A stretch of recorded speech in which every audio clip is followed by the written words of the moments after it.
निज़ाम पाकिस्तान तो बिलखसूस कोई और चला रहे, बाकी तो निज़ाम अस्सी खुदा ही चला रहे हैं। कि पाकिस्तान के अंदर तीन चीज़ें बड़ी मशहूर हैं, एक हाफिज़, एक हाजी और एक काजी। एक का वक्त गुज़र गया, एक का वक्त चल रहा है और सितंबर के बाद एक का वक्त आएगा। सर, आइंदा इलेक्शन में पाकिस्तान तहरीक इंसाफ क्या दोबारा हुकूमत बना पाएगी? ये आप देख रहे हैं मेरे, तो उसका क्लीन सिक्सर है।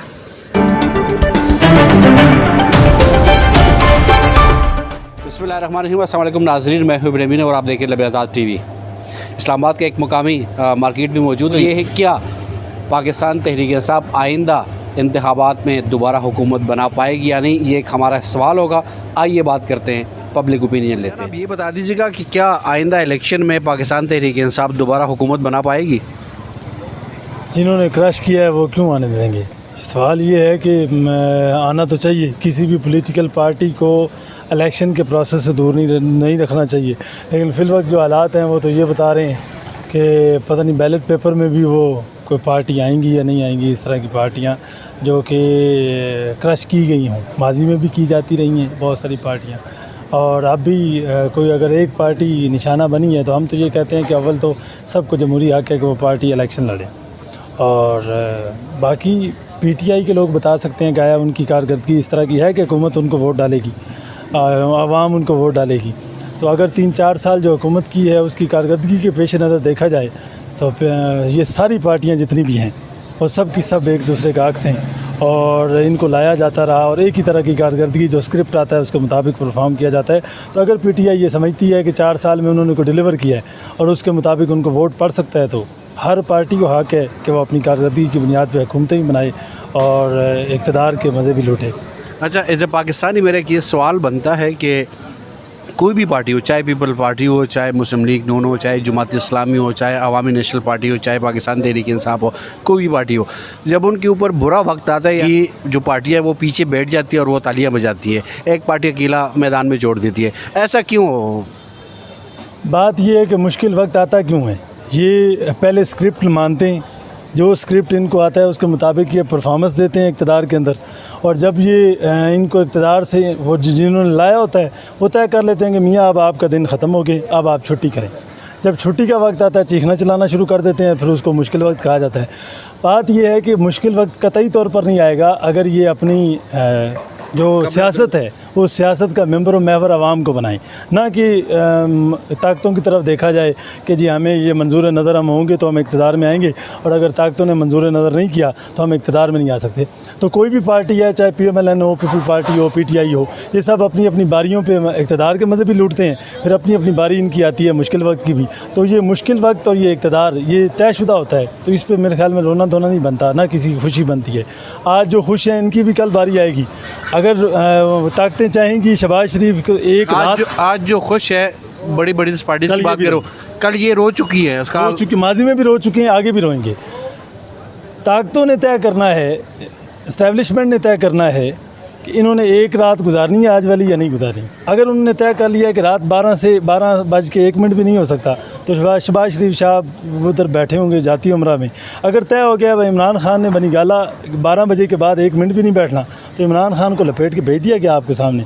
तो ये जितने जो आज खुश हैं ये कल रोएंगे, जो माजी में भी रोते रहे, और जो आज रो रहे हैं क्या पता कल उनके नसीब में भी खुशी आ गई। ये मैं आपके पॉइंट समझ गया, और मुख्तसरन मैं ये कहूँगा कि कोई तो है जो निज़ाम हस्सी चला रहा है। हाँ, निज़ाम पाकिस्तान तो बिलखसूस कोई और चला रहा है, बाकी तो निज़ाम अस्सी खुदा ही चला रहे हैं, लेकिन निज़ाम पाकिस्तान कोई और चला रहा है। बहुत शुक्रिया, बहुत शुक्रिया। क्या पाकिस्तान तहरीक इंसाफ आइंदा इलेक्शन में दोबारा हुकूमत बना पाएगी? अस्सलाम वालेकुम जी। आज आपको जैसे ही पता है कि हम अशूरे के दिनों के अंदर हैं और हम एक इस्लामिक कंट्री में रहते हैं, तो हमें अशूरे से यही सबक मिलता है कि रसूल की आल ने अल्लाहुम्मा सल्ली अला मोहम्मद व आले मोहम्मद, उन्होंने अपनी ख़ानदान ख़त्म हो गया उनका हक़ के साथ खड़े होने पे, जबकि वो जिनके अगेंस्ट हक़ के लिए खड़े हुए थे वो भी एक मुसलमान हुकूमत थी।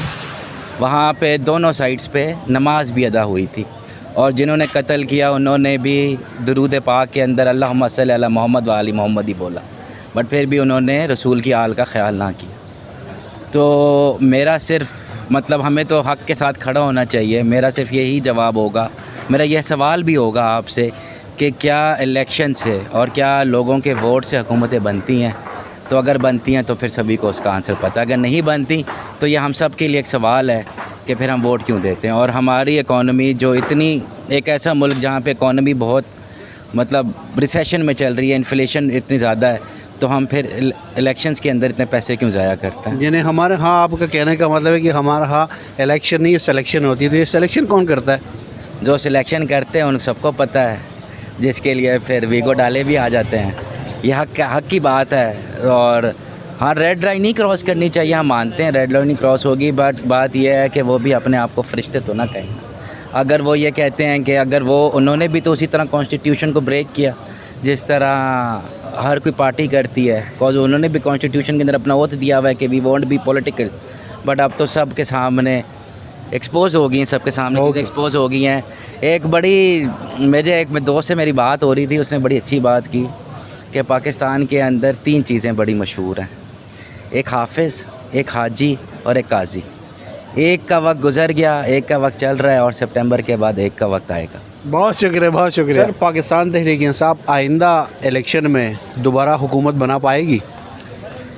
जी, तहरीक इंसाफ जिस तरह आई थी उसी तरह गायब भी होगी है और हो भी जाएगी। मुझे नहीं लगता कि आइंदा आने वाले इलेक्शन में तहरीक इंसाफ सीटें ले सकेगी या हुकूमत बना पाएगी। सर, आइंदा इलेक्शन में क्या पाकिस्तान तहरीक इंसाफ दोबारा हुकूमत बना पाएगी? देखें, बज़ाहिर तो ऐसा नहीं लग रहा कि पाकिस्तान तहरीक इंसाफ हुकूमत बना पाएगी, लेकिन पाकिस्तान में कभी भी कुछ भी हो सकता है। लेकिन जो ज़ाहिरी सूरत हाल है तो उसमें मुझे नहीं लग रहा है कि इमरान खान को कोई पूरी सीटों के लिए उम्मीदवार भी मिल पाएंगे। लेकिन देखते हैं कि पहले इलेक्शन होता है नहीं होता, किस तरह होता है। इलेक्शन जब होगा तो फिर उसके बाद फिर देखा जाएगा कि क्या होता है। लेकिन मेरी नज़र में इमरान खान का फ्यूचर इस इलेक्शन में तो नज़र नहीं आ रहा, आगे का फिर आगे देखते हैं। ओके, थैंक यू, आपका पॉइंट आ गया। आप ये बता दीजिएगा कि क्या आपको लग रहा है कि आइंदा इलेक्शन में पाकिस्तान तहरीक इंसाफ दोबारा हुकूमत बना पाएगी? मेरा ख्याल है नहीं। क्यों? जो उन्होंने किया उस पर मैं समझता हूँ कि शायद नहीं। सर, पाकिस्तान तहरीक इंसाफ आइंदा इलेक्शन में अपनी दोबारा हुकूमत बना पाएगी? आई डोंट थिंक सो कि वो दोबारा इन भी हो सकती है। क्यों? बस उसको स्वीप आउट कर दिया है और वो डिज़र्व भी यही करता था, खान जो है, तो उसका क्लीन सिक्सर है। दोबारा नहीं? नहीं, सवाल ही पता नहीं होता। ओके, थैंक यू, आपका मौका आ गया। सर, आइंदा इलेक्शन में पाकिस्तान तहरीक इंसाफ क्या दोबारा हुकूमत बना पाएगी? ये आप देख रहे हैं मेरे, ये हुकूमत के लिए भी, ये इमरान खान के लिए भी, तहरीक इंसाफ के लिए उन्होंने दिया क्या कौम को? बेहयाई, लड़ाई झगड़ा, लोगों में जो पहले टॉलरेंस थी वो ख़त्म की। आपने देखा है कि किसी तहरीक इंसाफ वाले बंदे से, वो भी हमारे भाई हैं ना, इसी मुआशरे के रहने वाले लोग हैं, आप उनसे ज़रा बात कीजिए, वो किस तरह से आपसे बात करेंगे। उनकी अखलाकियात तबाह कर दी है। अगर एक लीडर जिसमें ख़ुद अखलाकियात नहीं है वो इस्लाम की बात कर रहा है, वो रियासत मदीना की बात कर रहा है और काम सारे इख्तलाफाती कर रहा है, मैं कहूँगा वो गद्दार है। ओपनली कह रहा हूँ गद्दार है। और मैं बताता हूँ क्यों गद्दार है। उसने क्यों ख़त लिखवाया IMF को? क्या हम पाकिस्तानी बिलोंग नहीं करते इस पाकिस्तान से? क्या हम पाकिस्तानी नहीं हैं? क्या हमें ज़रूरत नहीं थी इस वक्त अपने मुल्क की इकॉनमी को सेट करने के लिए पैसों की? वो अपने पुराने बंदों से ख़त लिखवा रहा है उनको कि भाई पाकिस्तान डिफ़ॉल्ट हो जाएगा, ये पैसे नहीं पे करेगा, डोंट पे देम एनीथिंग। क्यों? यह गद्दारी नहीं तो और क्या है? दूसरी बात, वो काम इसने कर दिया जो आज तक हमारा दुश्मन नहीं कर सका। आप 9 मई को लोग कहते हैं कि जी हम लोगों ने किया, किसी ने किया नहीं। अरे मैं जब आपको स्लो पॉइजनिंग करता जा रहा हूँ तो एक बॉइलिंग पॉइंट पे आके फटेगा ना। वो बॉइलिंग पॉइंट का ज़िम्मेदार कौन है? यही शख्स। पिच बनाने वाला, ग्राउंड में असर करने वाला ये बंदा है ना, ये बंदा है, इसने ख़राब किया सारी कौम को। अगर ये कहता है कि जी नवाज शरीफ चोर था या फ़लाना चोर था, ठीक, क्या आपने अपने 3.5 सालों में उनको प्रूव किया? इसने क्या किया है? इसने वो पुरानी एक, आपको मैं बताता हूँ एक छोटा सा वाक़या कि थाईलैंड में ना एक कंपनी आई। थाईलैंड में पहले ये जो डेयरी प्रोडक्ट्स का था ना, इसका कोई कॉन्सेप्ट नहीं था। 48 की बात कर रहा हूँ मैं। हुआ ये कि वहाँ पे एक अमेरिकन कंपनी आई, उन्होंने कहा कि जी हम डेयरी प्रोडक्ट इंट्रोड्यूस कराएंगे। उन्होंने क्या किया? उन्होंने म्यूज़िक और कार्ड्स लिए और ले के स्कूल्स में जाके म्यूज़िक भी बजाया और बच्चों को मुफ्त तकसीम की डेयरी प्रोडक्ट्स खाने के लिए। अब होता क्या था कि जब वो म्यूज़िक उनकी स्ट्रीट्स में बजता था ना, तो बच्चों के मुंह में पानी आता था, वो अपने पेरेंट्स को कहते थे कि हमें ये दो। He did the same thing with Pakistani कौम, he did the same thing, he said चोर चोर चोर चोर। ये बेचारे, इसको क्या तालीम है? ये जो यहाँ पीछे आपके बैठा है बंदा, इसकी क्या तालीम? इसको क्या पता? इसको क्या पता कि जी हमारे ज़र मुबादला क्या है, फॉरेन एक्सचेंज क्या है, क्या नहीं है? इसको क्या पता? इसको ये पता है कि जी आटा इतना महंगा हो गया, तेल इतना महंगा। मासूम शहरियों को जिस लाइन पे लगा दे वो लग जाते हैं। मैं लगा देता हूँ। मेरे साथ 6 बंदे खड़े करें, देखें, मैं सबको कन्विंस कर लूँगा।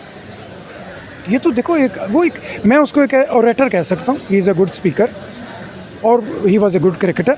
लेकिन देखो, नेशन का लीडर होने के लिए ना आप में क्वालिटीज़ होनी चाहिए। वो क्वालिटीज़ उस बंदे की, चलो कोई मुझे एक क्वालिटी आप उसकी बता दें, कोई एक क्वालिटी। ये नहीं है कि मैं किसी पार्टी को सपोर्ट कर रहा हूँ। आम पाकिस्तानी, मैं पाकिस्तान को सपोर्ट करना चाहता हूँ। ठीक, ये लोग हमारे भाई हैं, इनका भी वही राइट है जो हमारा राइट है। लेकिन उसने क्या किया? उसने इनके माइंड को, जहन को ख़राब करके, और यही यूथ जो थी इसके पॉजिटिव, हम इसको पॉजिटिवली यूज़ कर सकते थे, इसने उसी को नेगेटिवली ट्रिगर करके सत्यानाश मार दिया। ये क्या बात हुई? आपको याद होगा कि यही आर्मी जब जाती थी हम इसको सल्यूट करते थे। ठीक है, आर्मी की कुछ पॉलिसीज़ आप उनसे इख्तलाफ कर सकते हैं, लेकिन कोई है तो हमारे अपनी आर्मी है तो हमारे हैं ना यार, वो प्रोटेक्ट तो हमें कर रहे हैं ना। आज आप देखें, आज आप इनको पीछे करें, देखें इंडिया आपको कैसे खाता। कश्मीर लेके गया नहीं गया इंडिया, और हमारा प्राइम मिनिस्टर हमें क्या कह रहा है? We are Muslims, we must remember one thing, कि हम मुसलमान हैं, हम जहाद कर सकते हैं। जहाद वो अमल है कि जिस पे अल्लाह ने मेरे सारे गुनाह माफ़ कर देने हैं। अगर मैं मर जाऊंगा, शहीद हो जाऊंगा, सब कुछ माफ़ हो जाएगा मेरा। मैंने दुनिया के हर गुनाह किया हो, जिस दिन जहाद करूंगा शहीद हो जाऊंगा, हमेशा के लिए ज़िंदा हो जाऊंगा। वो मुसलमान कौम, उसको आप कह रहे हैं कि नहीं हम लड़ नहीं सकते हैं, हम मुआशी तौर पे ख़राब हो जाएंगे, हम उसने नबी सल्लल्लाहु अलैहि वसल्लम के ख़िलाफ़ बात की, हम वो बात नहीं कर सकते। ये फनेटिक बातें नहीं हैं। ठीक, इसकी परवरिश क्या है, इसका ब्रॉटअप क्या है? शौकत खानम, चैरिटी प्रोग्राम्स मांगो, वही इसने कौम को दिया। दूसरी बात सुन लो, मतलब इसकी देखो, इसका ब्रॉटअप यही था ना कि मैंने मांगना है, वो मांग रहा है और लोगों को भी मांगने पे लगा दिया। मैं क्यों शेल्टर होम में जाऊँ? Why don't you give me the work? मेरा ये काम है कि मैं शेल्टर होम में जाके वहाँ से पैसे खाऊँ गवर्नमेंट के। अरे बाबा मुझे काम दो। थोड़ी सी समझ इसकी होती है। आपको याद होगा शाह सलमान ने क्या किया? वो सारे अपने प्रिंसों को पकड़ उठाया उसने, सारे प्रिंसेस जितने भी थे उनको, और उनको उसने बंद कर दिया। उसने कहा मुझे पैसे दो। ये आज से 5, 7, 8, 10 साल पुरानी बात है। वो भी IMF के पास जा रहे थे, उसको किसी ने अकल दी, IMF को बता तो तेरे पास पैसे हैं। उसने क्या किया? उसने उनको बुलाया और लोगों को कहा कि पैसे दो मुझे। ठीक, करके दिए और करके दिए। अगर इसने कुछ करना था ना इस कौम के लिए, तो ये सबको कहता कि यार $500 मिलियन लेके आओ, $100 मिलियन लेके आओ, $200 मिलियन लेके आओ, 5-5 साल के लिए ना टैक्स दो, इस कौम का कुछ कर दो। नहीं, कवा काला सफ़ेद है, ऐसे मुल्क नहीं चलते। खादी उड़ता है, ऐसे नहीं मुल्क नहीं चलते ऐसे। देखिए, मुल्क चलाने के लिए ना थोड़ा कभी बैकफुट पे जाना पड़ता है, कभी आगे जाना पड़ता है। लचक और लोगों का और सियासत में हर पे आखिर है नहीं, मुज़ाकरात के लिए आप बैठते नहीं हैं। दुनिया, चलो ये बता दो कि दुनिया की कौन सी जंग मैदान जंग में रिजॉल्व हुई है? सारी टेबल्स पे हुई है मुज़ाकरात पे हुई। तो अगर आप मुज़ाकरात ही नहीं कर सकते, आप मिलना ही नहीं चाहते, मैं आपसे नफ़रत करता हूँ, आप मुझसे नफ़रत करते हैं, तो मैं ऐसे लीडर का मैंने क्या करना है? अचार डालना है मैंने आपको पहली बात की है, I consider him as a traitor of Pakistan. इस वजह से कि उसने IMF को ख़त क्यों लिखा। ये आज जो IMF इतना चौड़ा हो के हमें नहीं दे रहा पैसे, ये कर दो, ये कर दो, ये कर दो, किसकी वजह से कर रहे हैं? इसकी वजह से कर रहे हैं ना। क्यों इसने पेट ऐसे नंगा करके बताया कि मैं आर्मी इतने पैसे खा जाती, इतने पैसे क्यों? कोई बहुत सारे सवालात जन्म ले रहे हैं। सही कह रहे हैं, बहुत सी चीज़ें हैं सर जो we have to think, we have to consider. Sir की गुफ्तगू सुन के अच्छा लगा, और हमेशा की तरह मैं एक दुआ करता हूँ, और कि वो दुआ ये है कि नाज़रीन, उम्मीद और दुआ हमेशा की तरह यही है कि हमारा मुल्क पाकिस्तान और हमारे रियासती इदारे बेहतरी की तरफ जाए। इजाज़त दीजिए, अल्लाह हाफ़िज़। Thank you very much.